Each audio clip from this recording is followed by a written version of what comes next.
Visit India's first underwater tunnel aquarium at VGP Marine Kingdom, Chennai.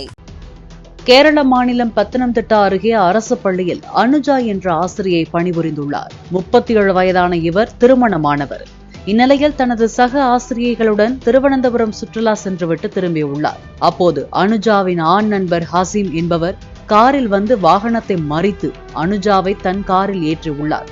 பின்னர் காரை வேகமாக ஓட்டி ட்ரக் மீது மோதியதில் இருவரும் சம்பவ இடத்திலேயே உயிரிழந்தனர். முன்னதாக ஆசிரியை அனுஜா சக ஆசிரியைகளுக்கு தாங்கள் தற்கொலை செய்து கொள்ளப் போவதாக வாட்ஸ்அப்பில் மெசேஜ் அனுப்பியுள்ளார். சக ஆசிரியைகள் போலீசாருக்கு தகவல் கூறி ட்ரேஸ் செய்வதற்குள் ஹாசிம் விபத்து ஏற்படுத்திவிட்டார். இந்த சம்பவம் குறித்து போலீசார் விசாரித்து வருகின்றனர். இருவருக்கும் தகாத உறவு இருந்ததாகவும் அதில் ஏற்பட்ட பிரச்சனையால் தற்கொலை செய்து கொண்டதாகவும் சொல்லப்படுகிறது. Visit India's first underwater tunnel aquarium at VGP Marine Kingdom, Chennai.